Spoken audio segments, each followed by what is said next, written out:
Welcome to the Personal Injury Marketing Minute, where we quickly cover the hot topics in the legal marketing world.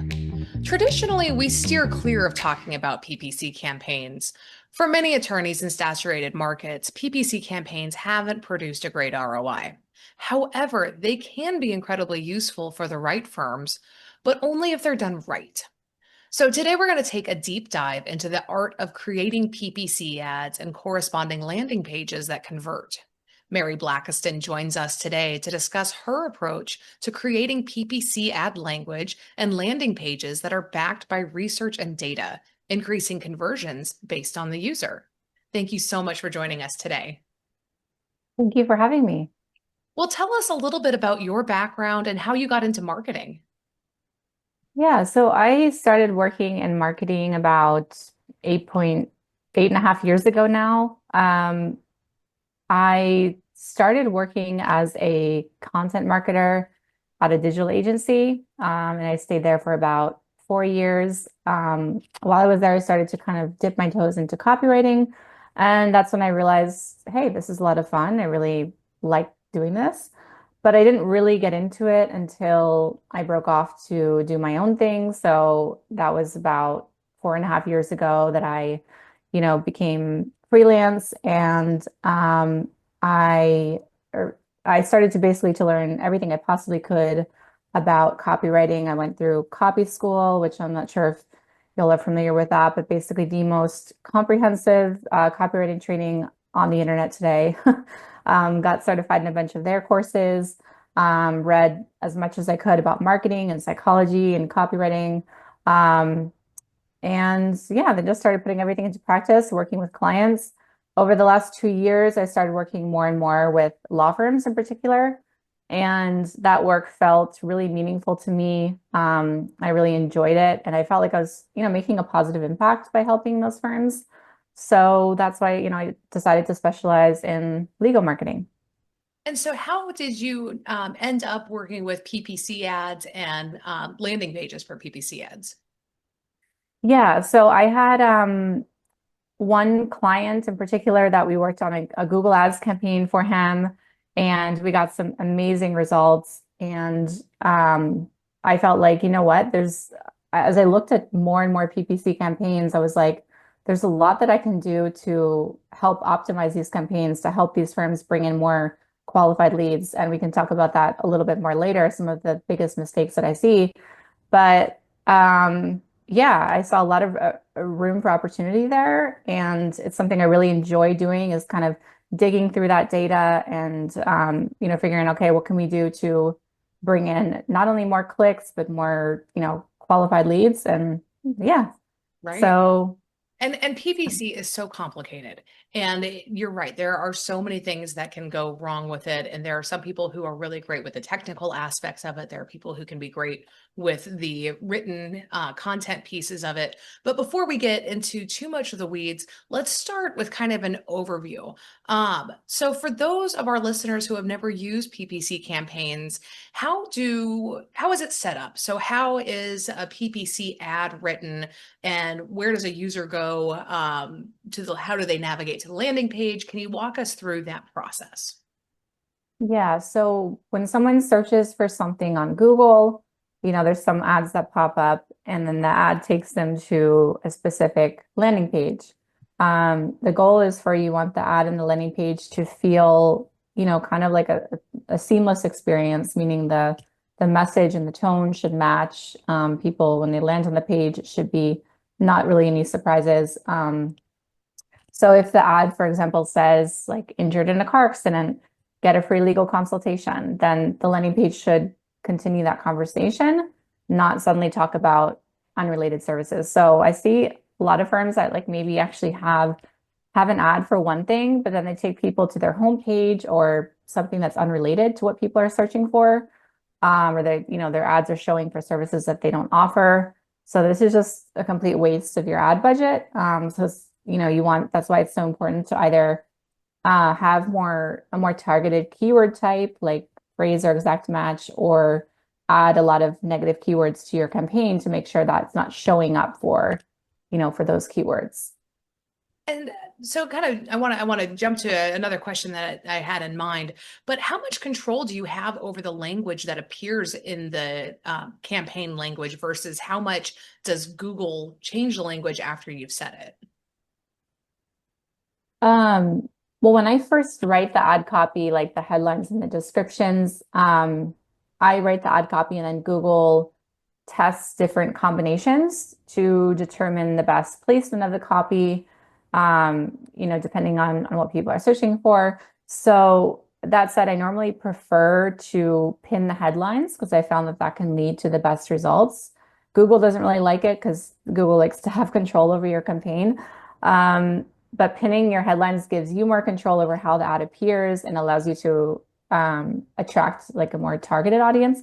Um, so for example, like with one of my clients, this client helps women who have been sexually harassed by their landlords. We noticed that a few unqualified leads have been trickling in. So for some reason, we've been getting leads that had nothing to do with what he offers. So rather than let Google mix and match our ad copy, I suggested that we pin the headline, "Stop Housing Sexual Harassment." So that would appear first in the ad and kind of essentially help pre-qualify leads. So my thinking was, okay, it might decrease our CTR, but it would increase our, conversion rate and bring in higher quality leads. So I was right. Our click-through rate dropped from 14.29% to 4.26%. And then our conversion rate for that ad went up from 7.87% to 19.36%. And then most importantly, the lead quality improved. So it's all just from pinning the headlines. But then the funny thing was that our quality score, which is like Google says if your ad if like your ads are poor or good, and it was like it stayed poor, presumably because we weren't listening to Google's recommendations, but the ad actually performed better. So goes to show, don't like pay too much attention to the quality score. At the end of the day, it's not a very important metric. So Right, because what yeah, Google wants is to make money. They want people to right, be clicking on that ad, and their metric for success is how many clicks is this ad generating? And it's not right, necessarily, it doesn't have the data to show, what is the lead quality at the end of this and how right. qualified are the leads that are coming in. So they're using the only metric they have. And of course, it's going to be poor, but you want to be targeting the right types of clients. And so Mhm. this starts with doing the research on the clients that you're trying to target. And that's one of the things that I really appreciate about your method. So let's dig into your PPC campaign development a little bit. What research do you conduct when you're hashing out the language for the PPC ads themselves? Yeah, so I start every project with the discovery phase and the voice of client research. So first, I hop on one or two 60-minute messaging intensive calls. That's what I call them with my client. That's where I ask a series of questions to find out more about their goals, their firm, their unique differentiators. What is the story, like the why behind what they do, the different services that they offer, and their target audience. Then if possible, I'll also like to speak with like the intake specialist or two, since they speak a lot with the ideal client. I also ask my clients to send over any research and data from the last year, if they've been running any PPC campaigns. So that could include intake call recordings or transcripts. Particularly if they can be anonymized, great. Email exchanges with clients, and again, if those can be removing any identifying information, testimonials, conversion data, or any data on lead quality, website analytics, like that sort of thing. And then from there, I do my own research, and that's, the voice of client research. So reviewing all the research that my client provided me with. Also, interviewing 3 to 5 of my clients, sending a survey to their email list if they have one, checking out forums or like Reddit or Facebook groups where their ideal client hangs out to see what questions they're asking, the words that they use, so looking at the language and all of that. And then I analyze the research and look for any trends and pull everything together into comprehensive messaging docs. And that outlines basically who the ideal client is, and the solution that my client is offering. So yeah, goes into a little more detail, but that's kind of in a nutshell how the research process works. Well, and I think that you're hitting the nail on the head with it, especially when you are reaching out to former clients. Nobody's going to be able to tell a law firm why a client is signing up with a certain law firm better than the client who signed up with that law firm. Like a lawyer can only have so much self-awareness of what is driving the clients through the door. But when you actually talk to your former clients or existing clients about what you're doing well, about where their needs are, prior to coming in, what attracted them to work with this specific law firm, that's data that is just gold when you're Hmm. trying to attract future clients. Uh, Yes, definitely. and so for each of these PPC campaigns that you're writing, is it do you typically do like one blanket PPC campaign, like here's the ad that we're going to run in the one process, or do you tend to make a multitude of ads that are attracting people at different stages in their journey, trying to find an attorney?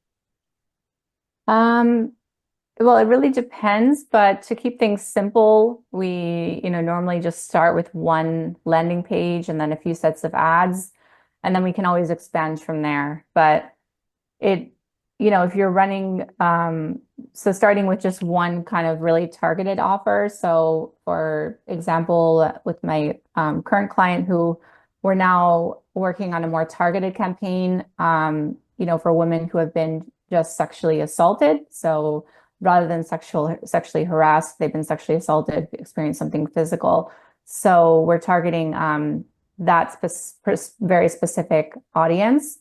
Um, but yeah, I mean, you can go very much and much more, go much more in depth with it. You can also create blog posts that are, like if someone's searching for, what do I do after a dog bite or something like that, we know that the person has likely, been in this accident and they might not be looking for a lawyer yet, but they need guidance on the next steps. So like something like a blog post can help to nurture the audience, to provide them with some valuable content, and then have a call to action at the end that will, or throughout the post that will get them to take action. So, yeah, there's a lot of different ways that you can do it, but I think just keeping things simple and um, one landing page, and then expanding from there based on like the search terms that we find people are like, what are they searching for? How can we match that intent with the landing page and the ad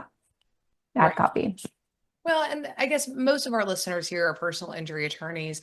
And I guess my broader question here is if we're working with a personal injury attorney and they have car accidents and they have dog bites and they have motorcycle accidents and bicycle accidents, should they be running a different PPC ad campaign for each different accident type and have individual landing pages for each of those campaigns? Or should it all be leading back to one landing page? Oh, I see. Okay. Yeah, definitely want to have individual landing pages for each of your services. And that's something that I've seen like a lot of law firms do not do. They create like just send people to their homepage or something. So the ad copy or people are searching something into Google, and then they're maybe searching for like car accident attorney, and then they're taken to a landing page that's just like very general. It's not speaking to someone who's just been in a car accident. So you definitely want to create targeted landing pages for each of your campaigns. Yeah, that's super, super important. Also because we really want to have um, be speaking to one audience, one reader. That way we can be more specific with the copy. If you're speaking to multiple audiences, it's much more difficult to create really persuasive, compelling copy. That's why homepages are often very difficult to write because you're speaking to so many different audiences. But landing pages, you can get really, really specific, and specific copy is always going to perform better. Well, I could imagine you can take this into to a very granular level where, yes, of course, have a PPC ad. If you have a motorcycle accident ad, have a motorcycle accident landing page that corresponds with that. Somebody's in an accident, they're searching for motorcycle accident attorney, takes them to that page, bada boom. But you can create additional types of campaigns that have a more granular audience. So let's say the motorcycle accident was fatal. If you have a spouse who is looking for an attorney, a wrongful death, a fatal motorcycle accident attorney. They're going to be looking for very different information than somebody who survived the accident and is looking for an attorney for themselves. So Mhm. creating different ads that are curated for different audiences and different landing page that can meet somebody empathetically where they're at. You can get really creative and have a breadth of landing pages that can specifically target a certain demographic. And so it's one of the Yeah. beautiful things that you can do with ad copy. There's an infinite well of possibility that goes into it. And I know that Yeah, you definitely. take a look at the audiences as you're researching the copy for the landing pages themselves. So talk to me about your research process as you are looking at the demographics that you're writing to and how you are creating the language for each landing page. Yeah. So, I think I touched on the research process before, but that's like some of what that might involve might be like reviewing call recordings or chat transcripts or, any kind of communication with the client, testimonials that they've written, or even if you don't have a lot of, if the firm doesn't have a lot of testimonials, reviewing like testimonials for competitors to see, okay, what are these things that they really value? What are the things that they don't value, like, is to see both the good and the bad reviews that they've left. And then also the client interviews are a really good way to get that voice of client research. Um, so I like to interview like at least three of my clients. The 3 to 5 is a good number to shoot for, and record those calls. And then, yeah, basically looking for, okay, who is this target audience that we're speaking to? What are their really deep-seated pain points and hesitations, motivations? What are the things that they need to know in order to take the next step? And just yeah, it's goes into a lot of detail, but that's sort of high level, the things that I look for when I go through the research. And it's such an art because a lawyer can, of course, sit down and write a page of content. But typically, a lawyer has, the lawyers that we work with and lawyers that we know have kind of a tough time of taking off the lawyer hat when they're Mhm. writing information. They are very focused on laws and what the state statutes are and the basic information, as opposed to really getting inside the head of somebody who has been through a highly traumatic experience and knowing specifically what those pain points are and writing to those in a way that says, we're going to take care of you and we're Mhm. going to alleviate this pain point to the best of our ability. And here's how we're going to support you throughout this process. So it's so important to get inside the head of the person who's actually reading this content. You've gotten them Yeah. there. You are speaking to them and helping them with the exact struggle that they are facing right now. Yes. Yeah. Having empathy is super important. And it's, like you said, copywriting is not the same as the writing we learn in school. Like the way that I wrote in college is very different from writing copy. I mean, writing copy is literally just writing like you speak. So I, just see a lot of websites, law firm websites that use more very formal language, and that really just creates a barrier between you and the reader. So you want to that it's really having the opposite effect of what you want. I know that law firm websites, maybe they're also speaking to other lawyers, so that's kind of have to find that the balance. But that's why having targeted landing pages for your audience are super important because you might speak to them in a different way than you would speak to another lawyer, for example. Well, and content writing for the PPC landing pages is different than copywriting for, for the regular pages for your website when you're trying to use, SEO best practices as the guidelines here.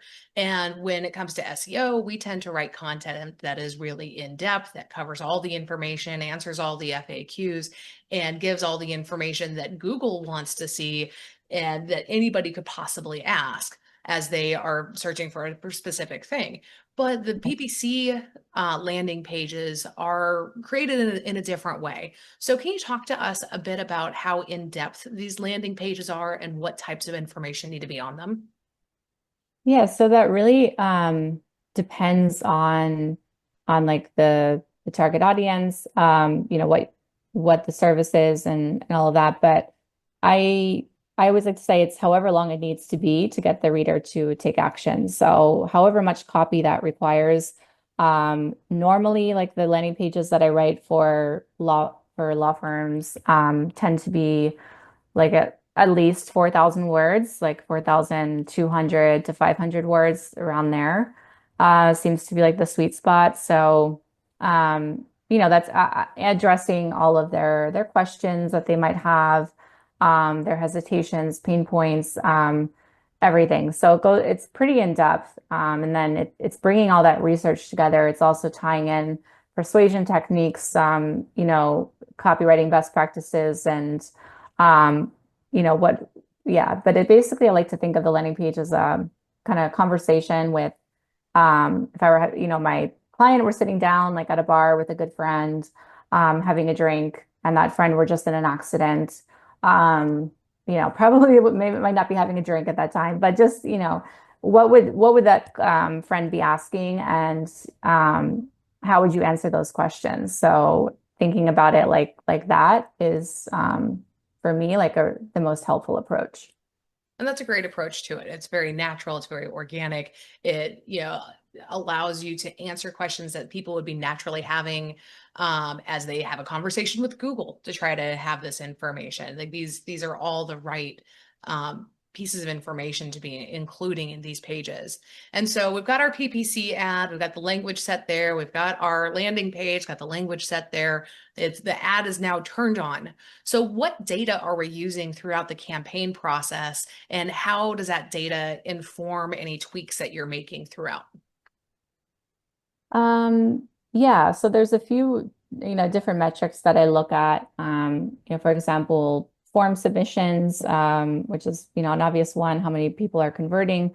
Um, so right now, just because it depends on the campaign. Right now, for one of my clients, we have a type form, and that's helping us to bring in more qualified leads. So we have much fewer people who end up completing the form, so much fewer conversions, but we're hopefully bringing in more qualified leads. So I look at for that like the percentage of clicks that start the form. That gives us an idea of like how qualified our traffic, our clicks are, and whether or not the copy is resonating with them. Um, the conversion rate, so the percentage of clicks that complete the form, and that tells us how, qualified the traffic is, unless people aren't, completing the form for other reasons. The time on the page is another metric I like to look at, like, and that tells me if the copy is engaging people. If the time on page is like 50 seconds, that might tell you something, okay, we need to, optimize the copy here. With one of my last clients, we used Hotjar to see how people were interacting with the page and how long they spent on the page, where were they clicking around and spending time. So that is also interesting to look at that data. We also added an exit intent survey to find out why people left the page. Um, then also like, clicks and click-through rate tells us how compelling and relevant our ad copy is. Search terms are, really like to see what search terms, so that's not really a metric, but just to see what search terms people are putting into Google. Um, so, are these people like, are that can tell us basically if people are searching for unrelated keywords or related keywords to your campaign, and whether or not you need to try a different keyword strategy. And then cost per qualified lead is obviously a very important metric. So communicating with my client each week about the lead quality, because ultimately the form data can only tell us so much about how qualified those leads are.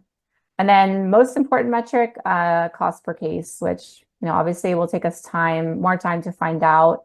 But the lead quality and cost per qualified lead will give us an idea of whether or not we're headed in the right direction with that. That's great. And those are some great success metrics, as you're Mm. qualifying and altering your campaign, and then clearly establishing whether or not this type of marketing is a good ROI for your firm. So let's Yes. get into some dirt. What are some of the Mhm. biggest mistakes you see people making when developing PPC campaigns and landing pages? Yeah. So it's funny, I actually posted about this to LinkedIn not too long ago, but these are some of the top mistakes that I've seen. Not having landing pages tailored to what people are searching for. So back to what we were talking about. If someone searches for dog bite lawyer, don't send them to your homepage, have a or worse, send them to like a car accident landing page, which I think I've actually seen people do too. So have the landing page be tailored to what people are searching for.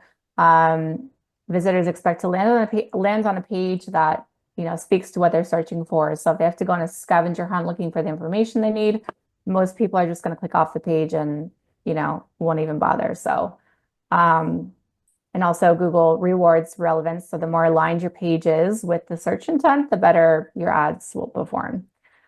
Then also treating the landing page like one long blog post. So I see like a lot of law firms, that the pages are not formatted like landing pages. They're kind of just wide margins, big chunks of text, not a lot of photos, and the copy just isn't formatted in a very readable, engaging way. So instead, I had always advise clients to go with, just shorter paragraphs, you know, smaller margins, varied layouts, bullet points, like bold and italicized, keywords, just having a lot of white space throughout, that sort of thing. So just structuring it like a landing page and not a blog post. Not taking into account stage of awareness. So, if someone searches for your car accident services, they've probably just been in a car accident. So they don't need, and I see a lot of like landing pages that have, they're more like more read like blog posts, they're like not taking into account the stage of awareness. So they're talking about like causes of car accidents, but people who've just been in a car accident don't need to know the causes of car accidents. They want to know how you can help them. So that's another thing I see a lot. And then just kind of we language. So, people really don't care about how long you've been in business or the millions that you've gotten for their clients. Many people don't even like think about money as a motivator. So they care about like, okay, their problem, how you can help them. So whenever possible, a good rule of thumb is to turn every sentence around to start with you. So that is just like a subtle shift that will help your readers to see themselves in their messaging, and that will ultimately build trust and make them more likely to take action. Those And are great. then Yeah. Go ahead. I still have a few more, but I don't know for No, I um, would love any information that you have to share. just yeah. I guess, that kind of similar to what we were talking about, but a lot of legal jargon that's optimized for SEO, but not for conversions. So, for example, yeah, just using kind of words that like we are a comprehensive legal firm, primarily focused in, like people don't care, so get Nope, to the they sure point. don't. What is it that you're offering? How can you help people? How is it going to benefit them? So like that type of language might work well for like an academic paper or law textbook, but it's not moving your reader forward. So it doesn't belong on a landing page. It doesn't. So I like to think like Joseph Sugarman, famous copywriter, is like says that every line of copy, it should be like a slippery slide. So every line of copy should should make your reader want to keep reading. So that's kind of a good thing when you're just read the copy and be like, does this, make the person like make, or get someone else to read your copy and like, does this make them want to keep reading? If not, um, then probably doesn't belong on your page. And then speak to your readers as if they were a good friend. Use a voice of client research to mirror the language that they use. Then the last kind of thing that I see that I can think of at least is not having an about story. I see a lot of, I mean, some law firms do this, but I see a lot that don't have this, and that's a huge missed opportunity because sharing a compelling story and like the why behind what you do, that creates trust and it builds a connection with the reader. And yeah, people at the end of the day, people hire people, not faceless firms. So sharing like why this is so important to you, why you got into what you do can really go a long way. And I think that those are all some really great tips. And I think that there are some opportunities there that a lot of lawyers overlook. So if there was one thing that lawyers could do today to help as they write a landing page for a PPC ad, what is the one best tip that you could give them? If you don't want to hire a copywriter, you just want to do it yourself, checking out like Reddit is a really great place to get some, voice of client research on a budget and a time crunch. So that can go a really long way to helping with your copy and Yes. create that copy.